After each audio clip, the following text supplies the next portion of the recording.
All right, welcome back to the Food Code. We are very excited today. We have Jen Coles on the podcast, and we are going to talk all about MS and her journey with breathwork and how this has been such a game changer in her life as she has been battling multiple sclerosis for 13 years. So I don't want to steal the thunder. Jen, welcome so much. See, there we go. There we go. The first mess up. Um, I don't want to steal the thunder, Jen. Thank you so much for coming on and welcome to the Food Code. Thank you. I'm excited to be here. We're so excited to have you. We wanted to connect for our listeners because I think a lot of listeners have listened to our podcast for a while and know of Brad because we have had Brad on multiple times now. Um, Mhm. Jen is Brad's girlfriend. So Mhm. that is how we got to know about Jen. And she has her own story, which is amazing. And to the two of you together, stories, it's just like you guys could probably, lead an Right. entire party of people telling your guys' stories because there's so much that I think is going to be powerful for our listeners. So, Jen, can you tell us a little bit about, maybe from the beginning, like how this all developed? I know you mentioned even starting back to childhood and where this all stemmed from for you. Give us a little bit of history. Yeah, I think going back to the childhood because that's where it does begin, especially with the trauma. So, Mhm. I was the only girl. I have three brothers, and my childhood was pretty rough. I had a very strict mom. And there was just not a lot of love in my family for me, not a lot of caring. But now as an adult, I can see that my mom was in so much of her own pain that she was unable to show up for me like the mother I needed. But as a kid, I had no idea. And I mean, my voice didn't Oh, matter when I was we lost younger. sound. We lost your sound. Oh, no, no. Hmm. Hold on. Hmm. Hello. Yeah, There you are. weird. Okay. You can, Something might have unconnected and then just connected again. I Weird. don't know. So, So sorry. Okay, totally fine. We can edit it. So you can start from like, but now, as a child, it was really hard to cope, obviously. Yeah, as a child, I didn't realize that. And it was hard to cope. My voice didn't matter. And I felt very unseen and unloved. And I was looking for outlets just to feel included. And so even in high school, I had my first drink and it opened me up to feeling seen by other people. And I liked that. So I was a big weekend drinker in high school, and that kind of didn't stop for a long time. But my mom, she was very abusive verbally, and that's really hard when you're a kid to be told, everything that you're doing wrong and never to hear that she's proud of you or anything like that. So it's very traumatic growing up, which led me into when you're in an abusive relationship, you kind of go to another abusive relationship. It's kind of a pattern that you go through. And it led me to my first husband, who is also very abusive. There was so much trauma in that marriage. He was abusive in every way that you can think of. And I stayed with him for a long time because I didn't know my worth, you know? I didn't know that I deserved better than that. That was comfortable for me to stay in that place in the toxic environment. It was familiar to me, even though I didn't like it. It was all I knew from my childhood to that. And yeah, it was just really it was a really toxic place to be, and I'm very happy to be out of it now. yeah. So talk a little bit about how did that lead? I mean, all of the abuse, all of the trauma, how did that lead up to your diagnosis with MS and when you were 25? So I was still married at the time, but we were about to get a divorce. I already knew I wanted to leave him. I was just making my exit plan, trying to figure out how to leave. So I woke up one day and the whole left side of my body, from my face to my feet, were completely numb and weak. And I was like, what the heck? I thought I had a stroke. So I Google, Google tells you everything. Got on Google and I Googled it, and actually MS was the first thing that pulled up. But I was like, I don't have that. That's for old people. And we didn't have insurance at the time. So we didn't go to any doctors. We were just kind of writing it out, which I don't recommend doing. If your body is telling you that there's something wrong, go to the doctor, because I probably caused some permanent damage inside.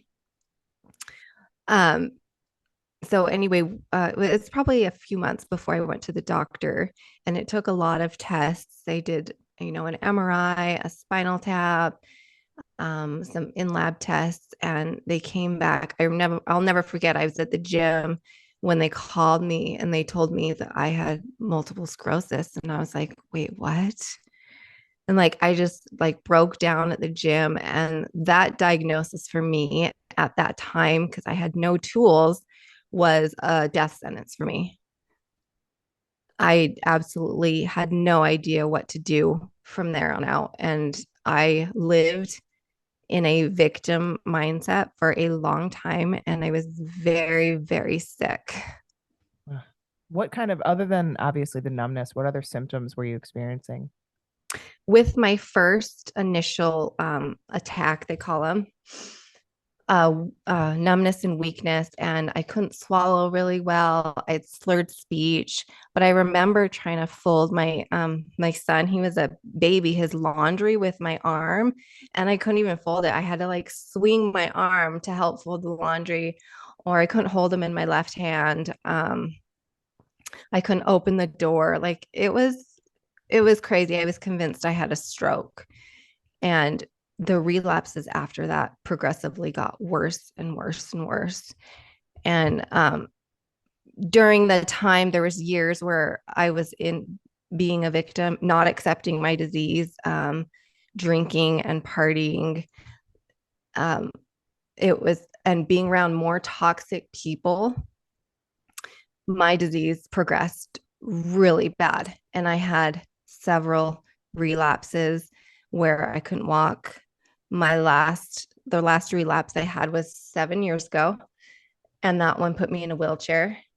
Um, and then from that, I went to a walker and then a cane, and I lost all strength in my legs, complete numbness. I couldn't feel myself go to the bathroom. I couldn't feel myself pull up my pants. I couldn't, I could not walk without assistance going from wall to wall. It was defeating and sad. And I was doing it all alone because I had a boyfriend at the time, but he had left me because he was too scared of the disease. And, I had people telling me, you're going to die from this. Nobody's going to love you because of this. So that's what I programmed in my mind. And that's what I believed. And that's what was coming into my life. And I was, I had already been through a divorce and had left my husband. So I had two little kids and trying to do this alone. And I was severely, severely depressed. I was very suicidal too. And I was drinking a lot. And alcohol and anything. Alcohol is just not good for you. And I used it to numb the pain. And I was thinking that made me feel better because I didn't have to feel. And it actually made everything a million times worse. Yeah. And just being suicidal, I had a plan. And I went through with the plan, and the plan didn't work. And that was my sign to really turn my life around. Yeah. I gotta ask, just because I mean, Liz and I both have little ones. I have a 1-year-old and a 4-year-old. And how long do the I'm trying to think of the right what the episodes last? Because I'm thinking, if I couldn't move my body, like my 1-year-old, literally I'm carrying her 24/7. Like, how did you manage with two small kids? So the first one, I was still married, so he had helped me, Yeah. but they say about 90 days. Anything after 90 days is permanent. So Okay. you can start feeling better over that time, but I did with the last one, left some permanent nerve damage. It was really hard. I could not show up for my kids as the mom they needed. I was in bed a lot. I was sleeping a lot. They they were old enough to kind of be self-sufficient, but not really. I still had to cook for them and take care of them. Yeah. But I had to have a lot of help from my ex-husband. He did step in. He's a great dad to them. Yeah. He did step in to help, and that's how I made it. I didn't have help from my family because I don't talk to my mom or dad anymore. They don't talk to their kids. So, but I had help from some friends, but they had families of their own. So Mhm. I had to do my best. And I, I look back and I'm like, I don't know how I made it through. There were some days where my kids were making me breakfast and helping me. And I just, kids shouldn't have to do that. Yeah. And you Ugh. were young too. I mean, 25. How old were your Mhm. kids when you were diagnosed? My daughter was 5 and my son was 3. Okay. Okay. Were there any signs before this first, attack the day that you woke up? Were there any, symptoms that you had experienced but maybe neglected or just thought, no, this is just like maybe a bad hangover because you were drinking before or anything like that? No, not that I look back. There was no signs leading up to it. And that's why I was like, this just came out of nowhere. I just literally woke up with a numb body. Hmm. Yeah. That's crazy. Hmm. Yeah. I was just curious. I have, in my childhood, I woke up one day very similar, only it was children's RA was the diagnosis. I come to think maybe it wasn't exactly, but yeah, I woke up one morning at my mom's house. My grandma lived with us at the time. And so I like couldn't walk. Like I'm like crawling down the stairs, went out to the garage, got her walker, all of these things. And yeah, it just, kind of hit me. It was after a week I was at kids camp, swimming in the lake and rolling down the hill and all those things. So then they thought maybe it's Lyme disease, maybe it was something else. But yeah, so that's I just wanted to ask because there was nothing for me, either. My mom thought that I was just like wanting to stay home and skip school because she's like, what the heck, you were just Hmm. fine last night. But some of these things they just hit out of nowhere. And so I would love to start turning a corner here and talk about how you've turned your test into your testimony and how you have taken back, control. So maybe bring us from that really dark place of trying to commit suicide to where you are today and share a little bit about that journey and how maybe someone who is in a dark place right now may start to pull themselves out. Yes. So I always think when people ask me, that question that they want this big, crazy answer, like, how did you get better? And there's some big answer to it, but what has worked for me, and I know, you know, any chronic illness or anything that people are going through, it can be different. But what has worked for me is doing the small things consistently every single day that add up. And I started by healing my mind, and my body followed.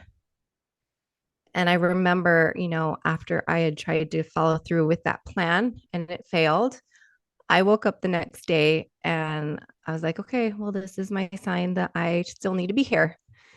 And that is the day that, has changed my life. That morning, I woke up and I got into complete acceptance of my disease. It had been 7 years. I didn't accept it. That's a long time to be in denial. That's a long time for, to not accept what my body was going through and to make myself even sicker.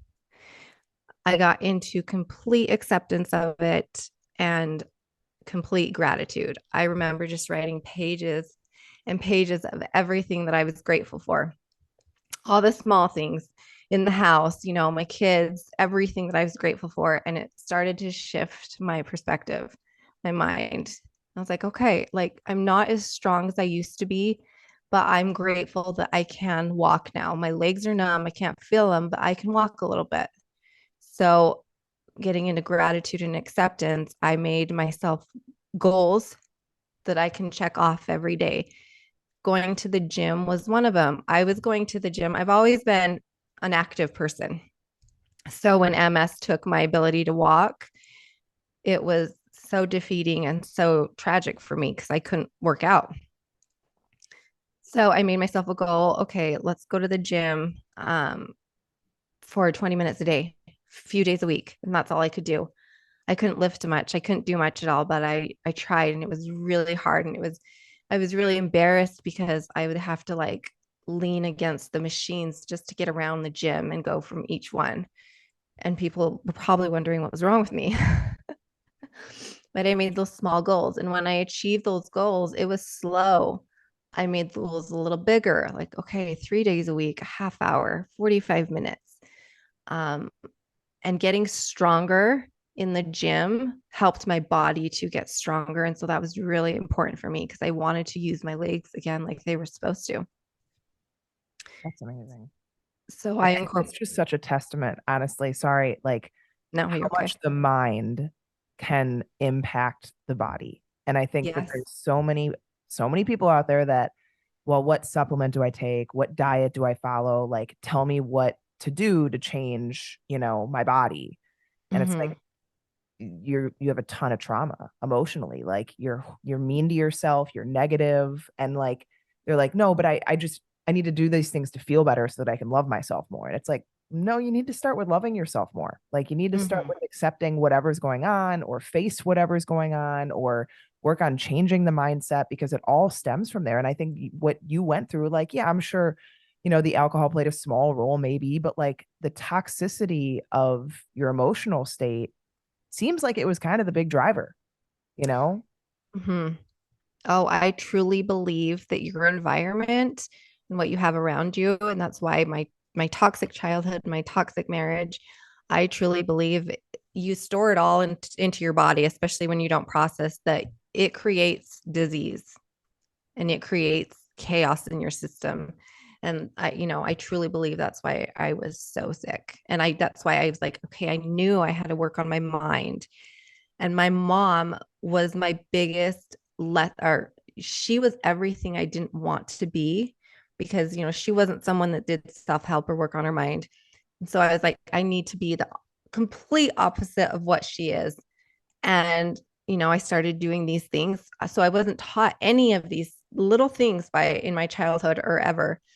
I started doing these little things and I started to feel better and I started to get better. And just over time, I feel even better. It's been a journey. It's not easy.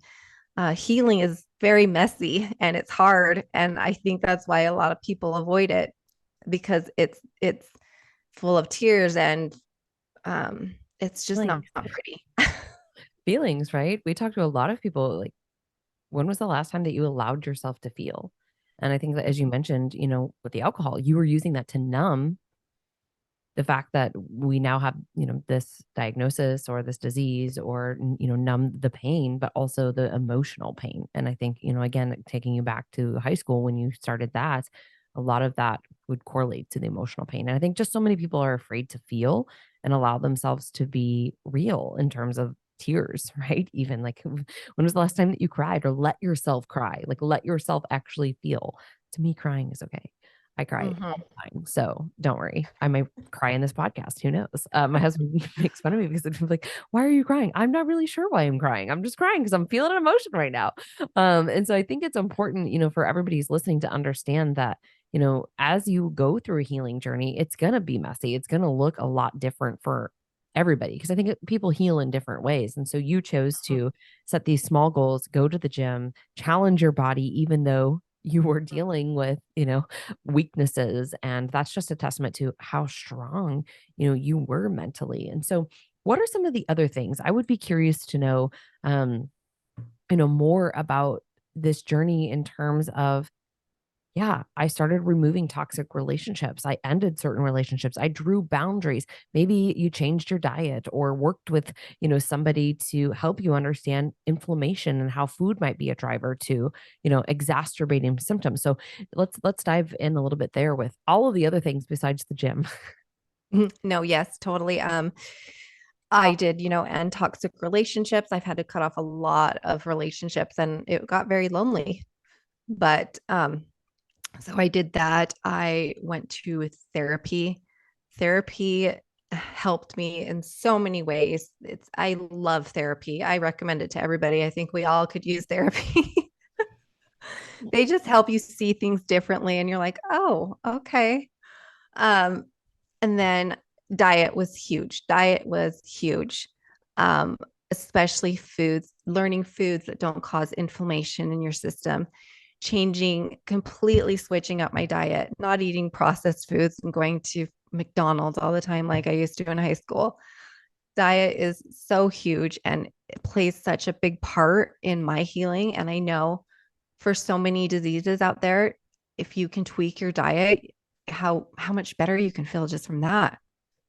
It's amazing. And there's so much to learn about the diet that I didn't know. Yeah. And supplements that supplements I take every day that can help me, and water, drinking water every day, just water.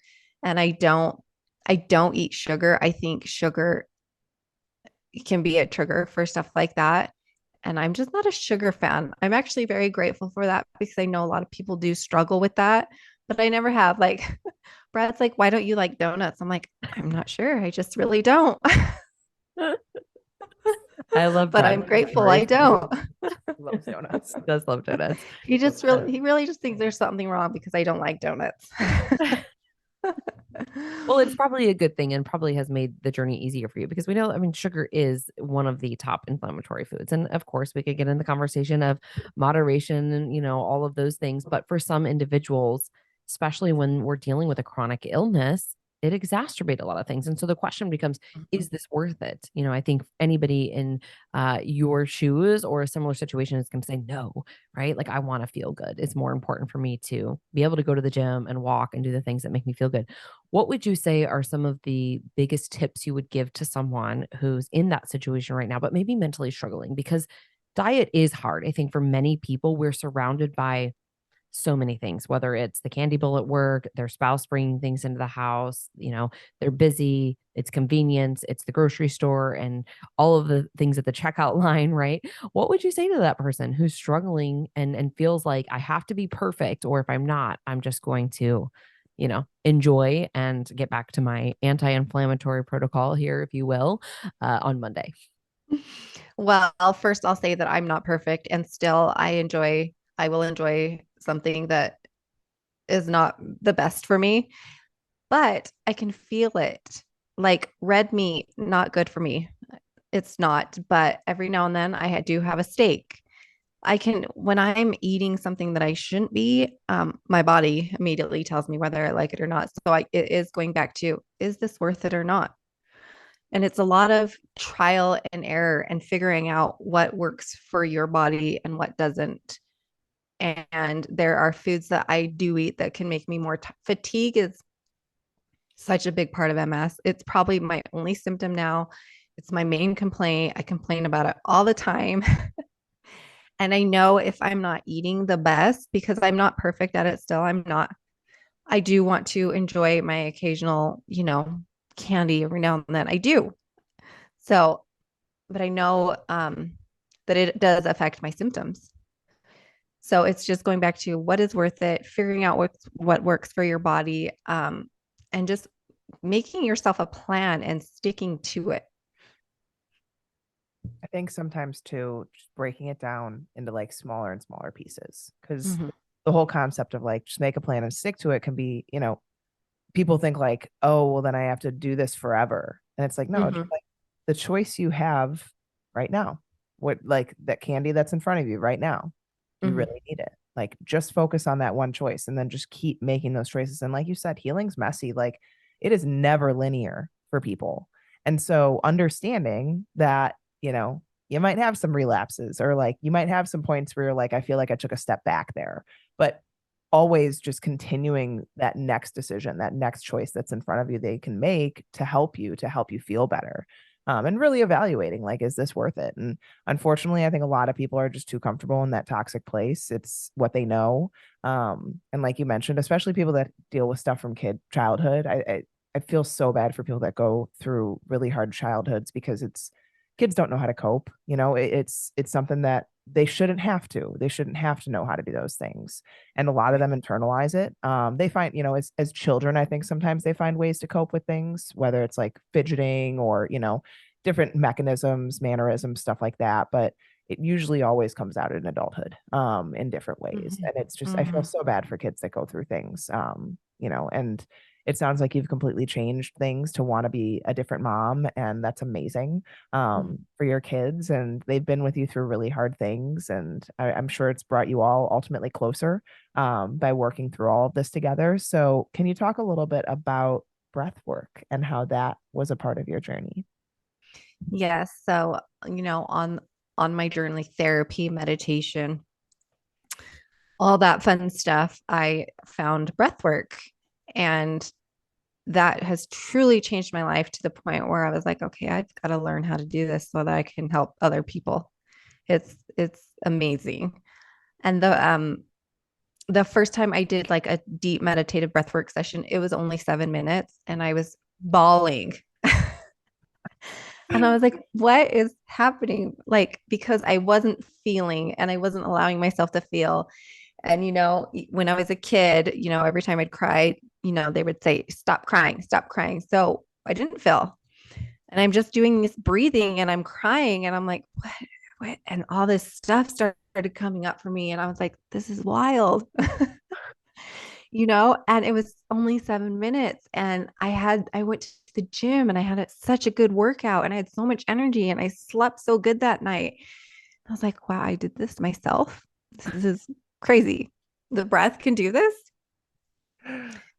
And what it's doing is, and it's like I said, when we go through these traumatic experiences or these stressful experiences and we don't process it, our body stores it in our tissues and it stays in there and it creates chaos in your system. And like I said, it creates dis-ease. Your body is literally at dis-ease. And it's where stress comes from, it's where anxiety comes from.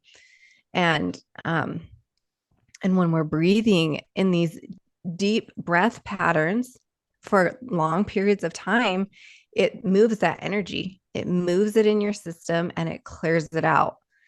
Um, a lot of the times in the first time, you have very much healing in your breathwork session. It moves it out of the way and makes room for new positive energy. It's such a powerful tool to use and something that's helped me with stress and anxiety, and stress is a huge trigger for MS, I think, for a lot of diseases, and keeping it at bay so that I'm still in remission, and it's just another tool in my tool bag that I use. That's amazing. I actually, I have one experience that I vividly remember. We had Wim Hof come to our gym and do a seminar for some of the coaches and people locally. I have never experienced anything like it. Mhm. So he took everyone through a breathing session. I was like violently shaking. My fingers were cramping up uncontrollably. Like my hands were like, I was getting like fists and I couldn't control it. Crying like it, and it like, it's just such a surreal experience, Mhm. all from just controlling your breath in certain ways. Mhm. And how Mhm. he talks about a lot, I'm sure you have learned from him or read things from him. He's kind of, I think, like one of the gold standards in that breathwork realm. But how you can heal the body essentially from like even colds, viruses, illnesses, like just because of how much it impacts blood flow and being able to move different, humans are essentially like magnetic beings to an extent, Mhm. positive and negative forces. And it's just, I think a lot of people don't give it enough credit, unfortunately, because it's just a different variation of medicine per se, or Mhm. healing. And people look at it, it always has to be external, like a pill or, a food or a procedure or whatever it is. But how truly powerful it is. Like I never thought anything like that would happen from breath work. I was kind of one of those people going into it where I was like, man, I don't know if I believe this so much. And Yeah. you go through it and you experience and you're like, holy F, that was really intense. I was exhausted afterwards. Like It's crazy. It is crazy. And I get so many people after my sessions that say that too. They're like, what the heck did you just take me through? I And they, I've even had people say that was years of therapy and 30 minutes of breathing. Yeah. And it's powerful work because it's not there to make you like relive your trauma, but it's there to help you work through the emotions that you stuffed in when you went through that traumatic experience, because we have to feel to heal. I truly believe that we have to feel to heal. And I feel a lot now, and I cry a lot now too. Like every day I cry. It feels good. It's just another way of releasing. Yeah. Some people sweat, some people cry. Some people do both. It's fine. Mm-hmm. My husband's the same way. When we're watching like a movie that he knows is like a sad part, he just stares at me, waiting for me to cry. And I'm like, can you stop looking at me? Like, just let me feel the emotions I'm feeling right now, okay? Leave me alone. I know. It's so good for us. So everyone just needs to do it. I'm a big fan of crying. Yeah. Oh man. Well, I would love for you to, just share a little bit about what's coming up for you. I know you're getting ready to release some things. You do work with individuals one-on-one. I think I've seen you post even just over Zoom doing these sessions virtually as well. So if, someone is out there and says, hey, I want to connect with Jen, maybe I want to do a breathwork session or I want to attend a workshop or, whatnot. What do you have coming up and where can they find you? So I am doing a website right now. It's almost done. Super excited. So everything will be on there. But right now I'm just on Instagram under that Breathwork Girl. Really easy to find. And I'm in Utah and I host in-person events because that in-person event is just so magical. It's such a different experience. I try to do those once a month, just kind of all over the valley wherever I can find a spot. And so I always post about it on my Instagram. And then for people who want to try it out and see what it is, I do a free virtual one every single month too. And I post that and just give them a little taste of what breathwork is. And then I also offer one-on-one sessions. I do packages. So yeah, everything right now is just on my Instagram. Okay. And those in-person ones, if you're in Utah, I would love for you to come because, I guide you through it. And it's just such a different experience when I'm there guiding you, making you feel safe. And like you said, you're going to feel your body is going to do so many crazy things, but you want to feel safe during that. The hands cramp up, the people sweat. It can be, people can move a lot. I've had people scream.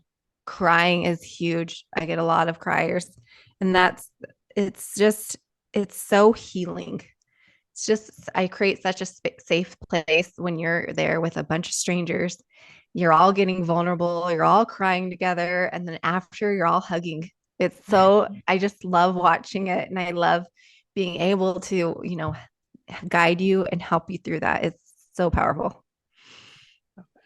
I miss the in-person. I was Wow. just sharing that I went back and joined a gym and it's been so much better. It's just totally different when you're in person than it is, trying to do something by yourself or, over Zoom. But we are also very thankful for technology because we help women all over the world, and so it does give you opportunities that we didn't have before. So we do love technology. The last question that I have for you, and this is a surprise question that I didn't share before, but what would you say to someone who is in that place right now of not accepting the diagnosis? And any words of encouragement that you would give them? Yeah, that part was the hardest for me. And it's because I was in a lot of shame and I felt very alone during it. And I was like, did I cause this to myself? Like, what did I do? Why do I deserve this? So I couldn't accept it, but I just encourage the person who is in that right now to reach out to whoever they can and know that they're not alone. And coming to a place of acceptance, even though it's so hard, is what turned my life around. And I don't even notice I have that disease today. I don't have any symptoms of it. I'm just tired. That you're not alone, and we are not meant to suffer. And there's so many good things.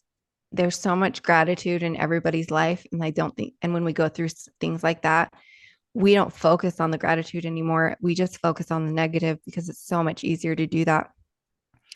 Just get into complete gratitude for what you do have, and everything will start shifting for you. And honestly, I am creating a course for people who have chronic illnesses because I felt so alone. I want a community. I'm creating a community for people to come together, to be together, to feel seen and heard, to know that they're not alone, that there is hope, that there are tools to use to help you get through this, and that there's a better, there's light at the end of that tunnel when it doesn't seem like there is. Even though you can't see it, I can for you. I'll believe in you. Yeah. That's all I needed was someone to believe in me. There's a lot of power in being a person on the other side of the storm, helping people get through it. Like being like, I know you can't see it right now, but I've been through that. I'm over here. You can be over here too. I can help guide you. There's a lot of power in that. So that's amazing. And I love that you're creating a community, because I think unfortunately, even in a lot of like those, there might be like MS Facebook groups, there might be like things like that. And I think unfortunately in a lot of those groups, there's people that are just like, it's okay to feel sad and blame this. Like, and it's not like you have so much more power than you realize with anything, I think that fortunately, there's a lot of people out there that if you look for them, they exist, that have worked through these things and have not taken on that victim identity forever. And, that show us no matter what you deal with, no matter what you have or, identify as, you can be something more. You don't have to let that limit you. Because I think that there's, people like to blame external sources. You like to be not the one that's at fault for what you're going through. And although external sources can sometimes make things harder, conditions can make things harder, you can still have an amazing quality of life. And it's awesome that you're, helping people realize that, especially with what you went through. Yeah. And I just want to touch on that. When you go to the doctors and stuff, your focus is so much on you're sick, and they just give you all this negative stuff. And so that's all I heard. So it's like, I was okay, I'm sick, I'm going to die. Like, that's all I thought. And they told me to join those MS support groups. I got on there and I saw every negative thing people were writing, and I got right back off because it scared me, and I didn't want to fill my mind with that all the time. And so because people are scared, and so they just get together and they're talking about like all the negative that's going on, which is fine. That's what's happening to you, but there's so much good that can come from it when you change your perspective. And that's why like I want people to know that they can come out the other side, even when it's so hard. And it's going to take some time.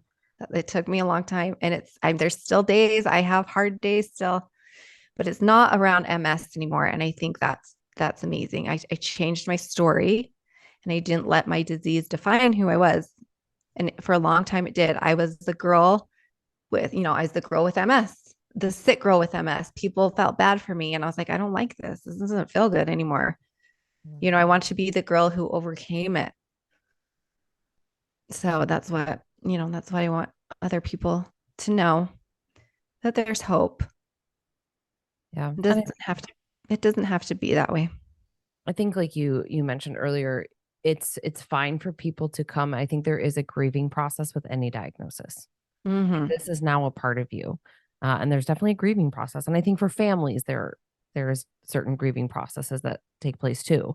I lost my mom to ALS in 2017, and we lost my aunt before that. And so, of course, when we got that call, my initial response was, no, this is not possible. My sisters, no, this is not possible, and then you go through grieving. She went through her grieving and figuring out how to deal. But then she got immediately to that place through her faith of, I'm going to make the best of every day that I have here then, right? This doesn't have to define every day of my life, until eventually it progressed. And so I think that it's appropriate to acknowledge there's a grieving process for the individual with a diagnosis.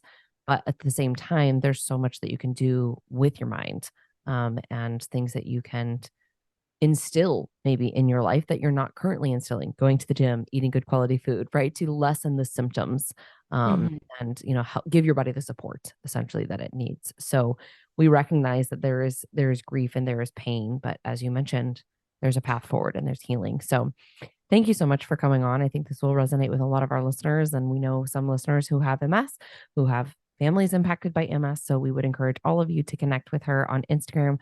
We will link her information and contact information out in the show notes. Thank you so much, Jen. Thank you.